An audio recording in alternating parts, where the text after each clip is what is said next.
Have you ever signed a contract and had that little knot in your stomach, wondering if you just agreed to something you shouldn't have? Well, today, we're pulling back the curtain on a fascinating legal principle. Sometimes, a signed and sealed contract isn't worth the paper it's written on. Let's find out why. Seriously, think about it. That employment agreement, that business partnership, even that rental lease. You assume it's all rock solid. But what if I told you that Indian law has a kind of hidden fairness test that can make certain clauses, even entire contracts, just poof, disappear? So here's our game plan for this explainer. First, we'll uncover the law's secret fairness test. Then we'll see how courts use it to stand up to big corporations. After that, we'll dive into India's really strict no-compete rule, look at some common-sense business exceptions, and finally, see how a flawed contract can actually be saved. All right, so where does the court get this incredible power to just invalidate a deal? It all comes down to one powerful idea in the Indian Contract Act. You can think of it as a legal shield designed to protect people from fundamentally unfair agreements. And this shield is called Section 23. It's pretty straightforward for the most part. A contract is void if it's for something illegal or fraudulent or harmful. But the real magic, the part that gives the court so much flexibility, is that last little phrase, against public policy.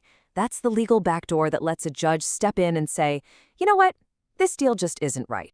So what does against public policy actually look like in the real world? Well, a classic example is when you have a massive power imbalance. Think a giant company on one side and just one person on the other. Let's dig into a famous case that really brings this to life. We're going to travel back to 1986 to a huge case involving the Central Inland Water Transport Corporation. The fight was over a specific rule in their employment contracts.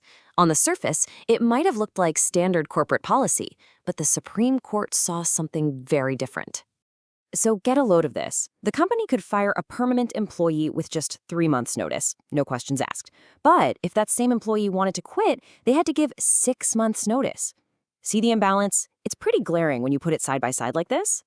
The Supreme Court took one look at that and said, nope. They called the rule unconscionable, which is just a fancy legal term for something so one-sided, it's shocking. Their reasoning was simple. The employees were in no position to negotiate. It was a take-it-or-leave-it deal. Because of that unequal bargaining power, the court declared the clause void because it went against public policy. Just like that, it was gone. Okay, let's switch gears from unfair power dynamics to another hot-button issue where public policy is front and center, non-compete clauses.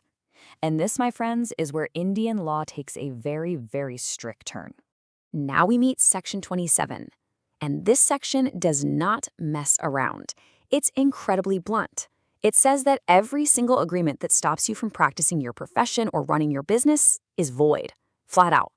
There's no wiggle room here for it being reasonable.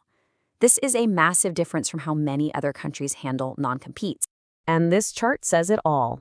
In England, there's a famous old case that actually upheld a 25-year worldwide non-compete for an arms dealer because the court felt it was reasonable. But in India, forget about reasonable. Section 27 is an absolute rule. It doesn't matter if the restriction is for 1 week in one neighborhood. If it stops you from working, it's void, period. Now, the Supreme Court did clarify one really important distinction in the Niranjan Shankar Gulikari case. A promise not to do something, what they call a negative covenant, is totally fine during your employment. So your company can legally stop you from working for a competitor on the side. But the second your employment contract ends, that restriction is invalid.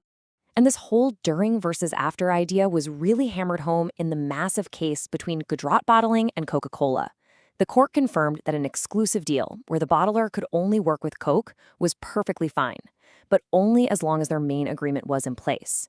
The moment that contract ended, any attempt to restrict them was immediately void. So you might be thinking, if the rule is that absolute, how does anyone do business? It sounds like it could stop a lot of normal commercial activity. Well, the law is smarter than that. That protective shield is strong, but it also has a few built-in, common-sense exceptions. The biggest exception is for what's called the sale of goodwill. Goodwill is just the reputation, the brand, the loyal customers a business has. So if you buy a beloved local bakery, you're not just buying the Evans, you're buying its name. The law says it's perfectly fair to stop the original owner from opening a new bakery right across the street, as long as the limits are reasonable. It protects your investment. This same logic gets applied when a partnership dissolves. As we saw in the China cotton exporters case, when partners split up, they can agree to prevent a departing partner from immediately opening a competing business next door. It's treated just like a sale of goodwill, protecting the value of the firm for the remaining partners. So what about those exclusive deals, like in the Caltex case? A gas station owner agreed to sell only Caltex fuel in exchange for a loan. The court said this was perfectly fine. Why?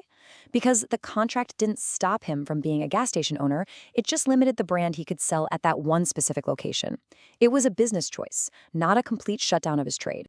Okay, so what happens when you have a long, complicated contract and maybe just one little clause in there is illegal? Do you have to throw the whole thing out? Not necessarily. The law has a really precise tool for this exact situation, kind of like a surgeon's scalpel. It's called the doctrine of severability. Here's how it works.